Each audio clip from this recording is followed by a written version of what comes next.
Welcome, everyone, to the latest edition of our theme, The Strong Family Survives Tough Times. The times are upon us. How's your family? We've already covered a number of items, and I'm going to let Peter Culver tell us a little bit about what we've covered and what we're going to talk about today. Peter? Okay, thanks, Tom, and hope everyone had a good July 4th weekend. So this is our fifth podcast, mini webinar, as Tom calls it, and so far we've covered four topics. The phenomenon of shirt sleeves to shirt sleeves in 3 generations, and the generally accepted view that the cause of that is lack of trust and communication around joint decision making. In the second broadcast, we touched on an important concept as part of the phenomena, which is the difference between independence and interdependence, and how interdependence is likely to contribute to a healthy family. Our third program was on conflict, and talked a little bit about a tendency perhaps in all of our families to avoid conflict whenever possible, but the notion that in fact fairly but openly tackling some conflict can have benefits over the long term. And then last week we opened what we think will be a series of programs about how do we tie all that together and provide a venue for bringing some of those concepts to life. And then our view is that the most helpful venue is a family meeting. And so Tom talked last time about what a family meeting is and what it isn't. And I suppose in a nutshell, the purpose of a family meeting is to build trust and communication, not to have a business meeting, although sometimes business is part of it. And so what we've developed to bring that to life is what we call a 7-step process to healthy family governance. And what we thought we would do is today, Tom will give an overview of what you might call the agenda or the curriculum, and then in a series of succeeding broadcasts, we'll unpack each one of those. So I'll turn it back to Tom, and he'll give us kind of the big picture overview. It's a ambitious but exciting agenda, I think you'll agree, and we'll get into it in more detail in succeeding programs. So great. Well, thank you, Peter. And you're absolutely right. We find that family meetings need to be organized and prioritized. And if they're going to be organized and prioritized, what would that look like? And so in the work that Peter and I've done with families at various wealth firms, and then also separately in our independent practices, I know that, for example, I've worked with and run family meetings for over 260 families now, and also done research on an additional over 200 families, some well-known, some not so well-known. But in all the work that we've looked at and all the research that we've done, and all the research that we've looked into, we're finding that families that are succeeding have certain themes. There's no ironclad, hey, do this and you get this result. But there are themes you see quite consistently in families that are succeeding. And having family meetings is an important one. Families that succeed have family meetings. They can be different, but they have them. Families that fail generally don't. And so if that's so important, that's great. But the other thing that was interesting about the family meetings is there were certain things that were on the agenda repetitively.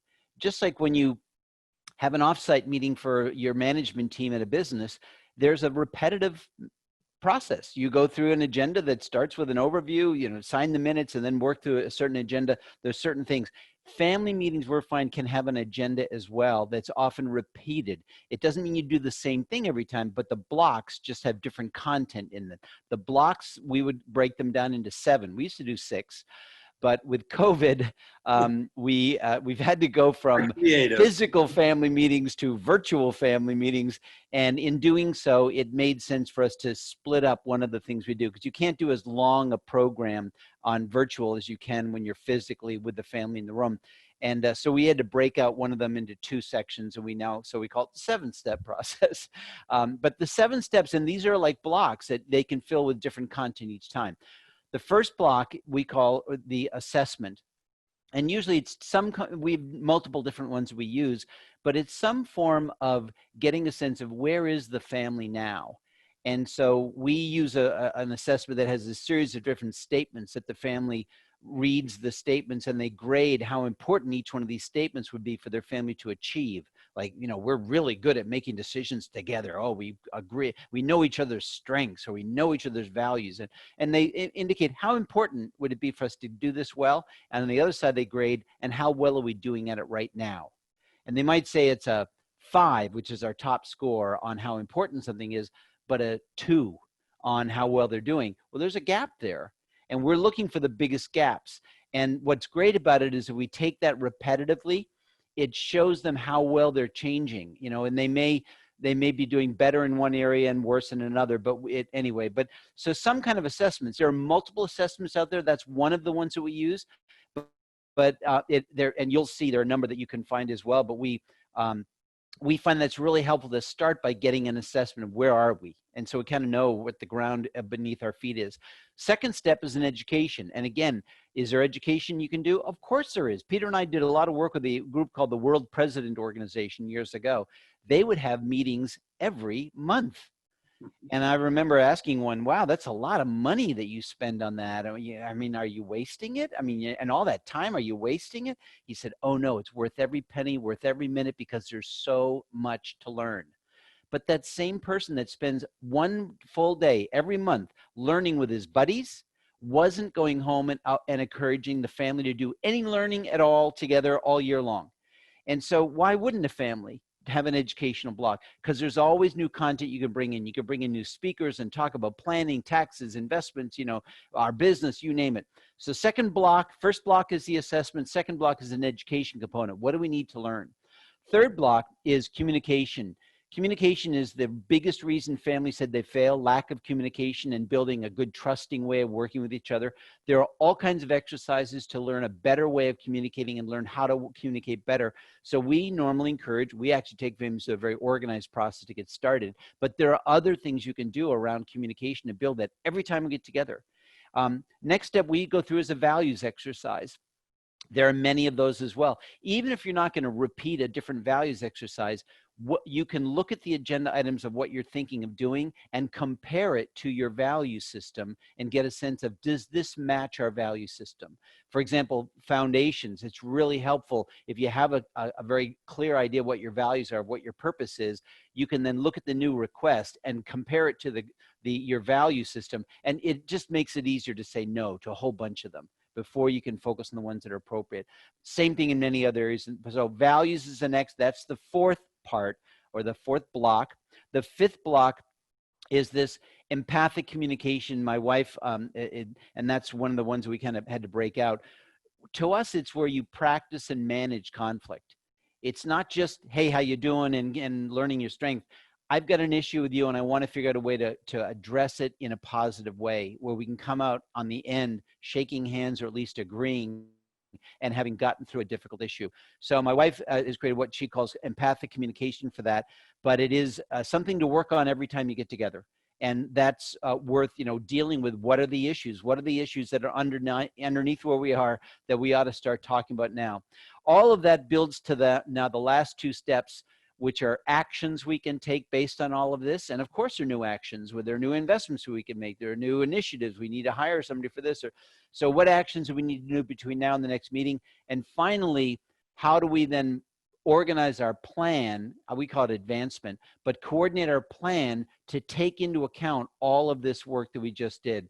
And so you think about it, it's an assessment of where we are, education of what we need to know now, communication, can we build on that? Values, does it match our values?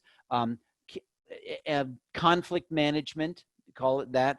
And then actions we can take, and advancement, how do we advance the ball going forward?